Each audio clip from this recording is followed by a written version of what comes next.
two injuries of note, Coda Martin, an ankle, and Lucas Kroll, a tailbone. Um, Nothing that I expect to be, season ending or anything like that, but we'll see. Coda Martin's probably the one we got to evaluate a little bit more before we know for sure. And Dennis, was that a way to put pressure on Lutz? If he makes it, no sprints, and if he misses it, he runs? Yeah, absolutely. We did it yesterday with the young guy and put Lutz in there today. And look, that's what this game's about, is being able to operate under pressure. You got 89 other guys expecting you to knock this thing through, or else you're going to be running some gassers. So it's good to see him knock it through, and from my standpoint, it looked like it was pretty much right down the middle, so that was good. I figured it was a tactic for you to finally have an excuse to stop running after practice every day. Well, I was hoping he made it. Did you call a timeout to ice him also? Yeah.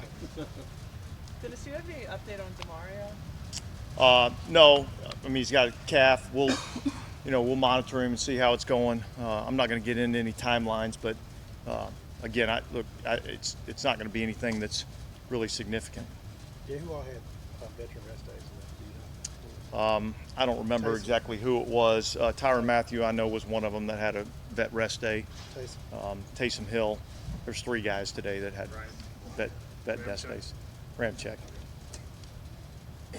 Come on, you guys that's the first thing you do when you get out here. You check and roll. You guys should tell me. No, I mean, there was like Trequan and Rashid. I didn't know what all those guys were. Dennis, where are we at as far as with the depth at the safety position? Still something could come about with Marcus May. Who would be that guy alongside Tyrann Mathieu? Is it Howden or is it? I think it's a good competition. I don't think we're at the point where we've made up our mind on any of those spots. I think this is the time of camp, and as we get into preseason games where guys begin to separate themselves a little bit, I think it's really good competition in that room, and I think it's, the evaluation process takes time, so we're not going to make any quick decisions, but I like the room. Has Jordan Howden put himself in that mix, maybe even quicker than you expect for a day 3 draft pick? Has he shown? Yeah, look, I think all those guys are in the mix, and we're evaluating everything they do on a daily basis, and he's done some good things. There's still some things that you see where he's still a rookie, so he's still learning, but he's getting better every single day and coming out here and working, and so we'll let the evaluation process play out. I think Marcus Williams started as a rookie. I guess what are some of the challenges in taking at the safety position for a rookie, like getting to the NFL level? It's a big switch. Yeah, I think the biggest thing is, operating in the passing game, making sure you're putting your eyes in the right spot, because the difference in our league, I think, is there's a lot more intricacy in terms of the route combinations that you see, the ability of the quarterbacks to throw the football, the receivers that you're going up against. So I would say, that position, there's a lot of communication that goes on at that position. And so making sure, like, you're in charge of putting a lot of guys in the right spot when you play that position. And so that's a challenge. And then, being disciplined enough to do exactly what you're supposed to do on every single play, because in this league, when you don't, the offense takes advantage of it.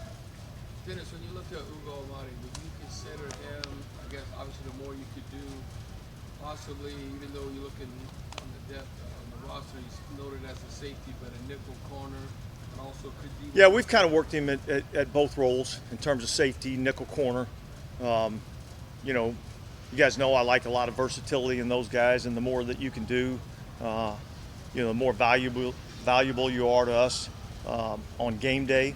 I think special teams is going to have a lot to do with where we're at, with that safety position. I think all of those guys have shown some ability on special teams, so that's good to see. I think it's going to be a tough competition throughout the training camp, and there'll be some tough moves at the end. What do you make of Marshawn Lattimore's camp so far? He just seems to stand out every day. Well, I'd say, look, the first thing I'd say is I think his mind is in the right spot. I think he's I think he's competing at a very high level. I think he's worked extremely hard on his fundamentals and technique, and I think he's gotten better throughout camp. And so, based on what I'm seeing right now, I fully expect that we're going to see the type of player that we've had here in the past, and that's encouraging for me as a play caller, because it allows us to do a lot of different things. And I've said before how valuable he is to our team and to our defense, and I like where he's at right now. How impactful about the decision to add Kirkland, obviously a local guy, Fletcher, LSU? Yeah, well, look, we've had him in on a few workouts on prior occasions.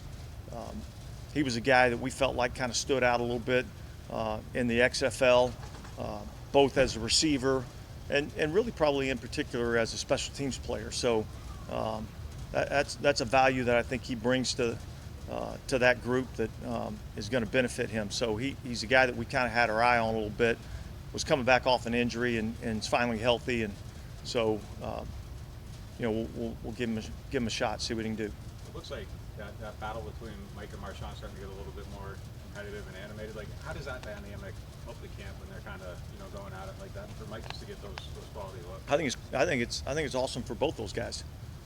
Both those guys are highly competitive. Mike wants to catch every ball. Lattimore doesn't want to give up any catches. And so those guys working again. I've talked a lot about competition within position groups, but competition amongst DBs, corners, safeties, tight ends, linebackers, running backs, O-line, D-line, that competition I think has been good in our camp. Yesterday, seeing Landon Young get work at a lot of different positions, I think that's something that's been happening a lot. What's the reasoning behind just getting all of these linemen across? Yeah, well, look, I think it's twofold, right? I mean, I think some of it is we've got some guys that are coming back off of injury, so they've been limited. Ram's kind of on a little bit of a program where he's going, then he may be a little limited, and then he gets an off day. So the depth in the offensive line has kind of forced us to have to maneuver some guys around, and you have 8 of them on game day, and a guy that can play guard, tackle, right and left, center guard. Those are valuable commodities on a game day, because it allows you to potentially maybe add a guy in a different position. Yesterday, Bradley Roby spoke a bit about the challenge that Derek Carr presents with his pre-snap reads and disguising things. Does that kind of challenge you as well as a defensive play caller and architect? Well, I'd say on Sundays more so than it necessarily does out here. I think right now, look, we have an offensive system that allows a lot of flexibility to the quarterback at the line of scrimmage, and yet when he's checking, we're not really trying to get to a different defense or anything like that. We're playing the defense called. So probably not as much. The challenge really becomes, offensively when we're in one of these check with me type of systems. Typically he's trying to read the coverage and get the best play against that coverage, and so now it puts stress on the defense to be able to execute, knowing that, hey, look, we're going to get some of these plays that are challenging for this particular coverage. And so if we can cover those, then the easy ones, are no sweat. All right, guys, thanks. Thanks.